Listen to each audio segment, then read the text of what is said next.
There are two types of sentences in the world. One type breaks people's dreams. I don't feel like it. The other type makes a 1% of people extremely successful.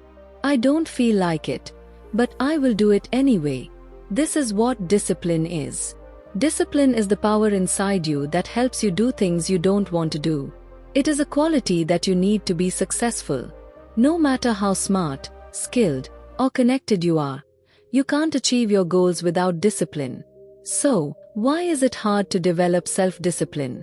It's because it's not easy to make ourselves do things that we don't want to do. But with practice and patience, we can build our self-discipline and achieve great things. When we see someone working hard and we also think, I want to achieve something big too. But then, after a week, our motivation disappears. According to Peter Hollins, author of The Power of Self-Discipline, there are 5 reasons why we struggle with self-discipline. And there is a common theme among these reasons that can help us build unbreakable self-discipline. The first reason is giving in to our 5 senses.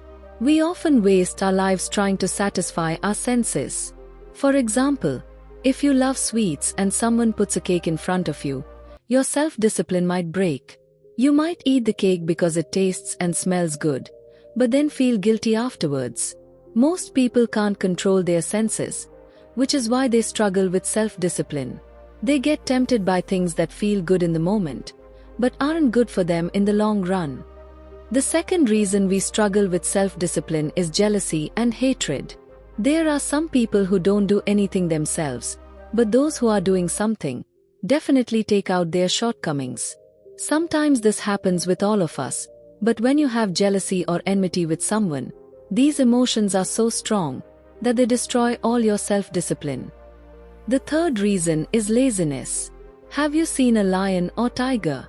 Most of the time, they are resting. They only hunt or move when they need to food. Humans are similar. Our bodies want to save energy, so we often feel lazy. This laziness stops us from being self-disciplined. The fourth reason is anxiety and regret. We often worry about the future. For example, a girl wants to become a doctor, but when she sits to study, she feels anxious. She thinks, will I get selected even if I study hard? Or, I wasted so many days. What's the point of studying now? These thoughts hold her back from studying and achieving her goal. The fifth reason we struggle with self-discipline is hesitation and uncertainty. If you don't believe in yourself, it's hard to be disciplined. You might think, what's the point of going to the gym if I won't stick to it? Or starting a business is too risky. I will never succeed. If you think like this, you will never develop self-discipline. These 5 reasons all come down from 2 simple forces: pain and pleasure. We do things to avoid pain or to feel pleasure. We work hard to avoid being poor, and we scroll through Instagram for fun. But here is the things that feel good in the short term often hurt us in the long term. Think about gambling, junk food, or watching too much adult videos. On the other hand, things that are hard in the short term often lead to success in the long term. Examples include starting a business, going to the gym, or studying hard. If you are paying close attention, you will discover the secret to self-discipline. By understanding the pain and pleasure cycle, you can develop self-discipline. When you read about successful people or listen to their interviews, you will notice they often share stories of overcoming difficult circumstances. They worked hard to escape poverty or overcome painful childhood experiences. For example, Jocko Willink, a former Navy SEAL, wakes up at 4 a.m. every day. For him, not doing so would go against his values and identity. Similarly, someone who grew up in poverty might work hard to avoid hunger. However, for middle-class people who have their basic needs met, finding motivation can be challenging. They might struggle to push themselves to achieve more. To overcome this, try this simple exercise. Take a piece of paper and create 2 columns. First, what pain will I avoid? Second, what pleasure will I gain? For instance, if you want to start an online business, ask yourself, first, what pain will I avoid? Example: no boss, no traffic, no annoying workers. What pleasure will I gain? Example: financial freedom, flexibility, doing work you love. You will be able to travel, buy gifts for yourself and your family, and have freedom in life. The more you focus on this pleasure, the more disciplined you will become. It will become easier for you. On the other hand, think about the pain and pleasure of not being disciplined. What pain are you avoiding? For example, you do not have to think hard or taking risk. People will not making fun of you. What pleasure do you get from not being disciplined? You get more time to watch videos or sleep. Make a list of these points. Then, ask yourself, is watching videos or sleeping really that pleasurable? Is it really that painful to try hard or risk criticism? The less pain and pleasure you associate with being undisciplined, the less appealing it will be. You will realize that procrastination is not as enjoyable as you thought. By doing this exercise, you'll become more aware of your motivations and make better choices. You'll start to see the benefits of being disciplined and the drawbacks of being lazy. To achieve my goals, I made a list for myself. But I also made a crucial change. I made my motivation 10 times stronger. Choose a task that requires discipline. Do the task, no matter what. Read your two lists: pain and pleasure of being disciplined, and pain and pleasure of not being disciplined. Imagine the pain and pleasure in detail. This will help reinforce the feelings in your brain. Repeat this process to make the habit automatic. Remember, it's also important to know your discipline style. This means understanding what motivates you and how you work best. According to the author, there are two discipline styles: moderation and abstinence. Moderation people can balance their behavior easily. For example, they can eat one bite of cake and stop. They might smoke once a month. They party occasionally. Abstinence people, on the other hand, tend to go to extremes. They eat the whole cake after one bite. They become chain smokers. They party excessively.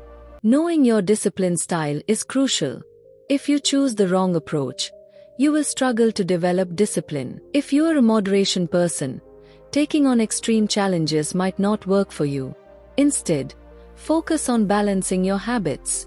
However, if you are an abstinence person, extreme challenges might be easier for you.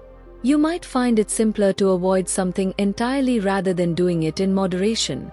So, which discipline style do you identify with? Share your thoughts in comment box. Let's discuss another powerful way to boost self-discipline: changing your time orientation. According to Stanford professor Phil Zimbardo, there are 3 types of time orientations: past, present, and future. Past-oriented people. These individuals focus on past mistakes and regrets. They think, I have always been lazy, or I am too old to change. Since they dwell on the past, they rarely think about making positive changes for tomorrow. As a result, they struggle with self-discipline. Present-oriented people. These individuals prioritize the present moment. There are 2 subcategories. Hedonists.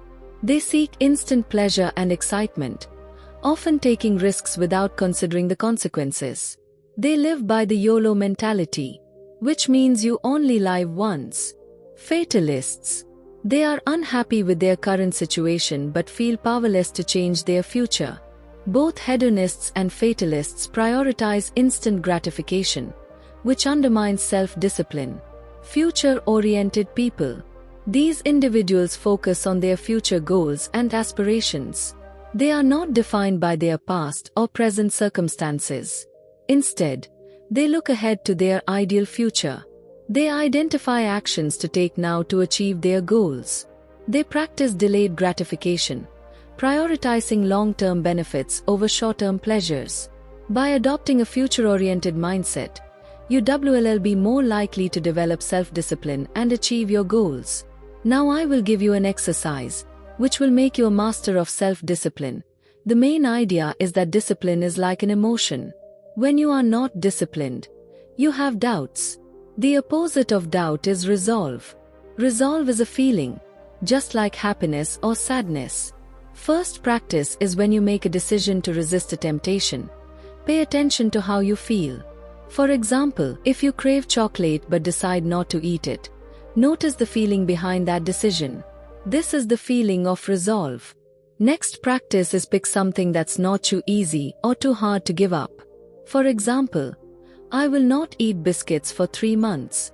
Next practice is every morning. Recall your decision and try to relive the feeling of resolve. Imagine it like a fire inside you that you need to fuel daily. By practicing this exercise, you will become more aware of your resolve and increase your self-discipline. As you practice this exercise more, you'll start to notice something. You'll begin to recognize how it feels to be resolute. The more you practice, the better you will understand this feeling. And as you understand it better, your self-discipline will grow stronger. Try this exercise. It is very effective.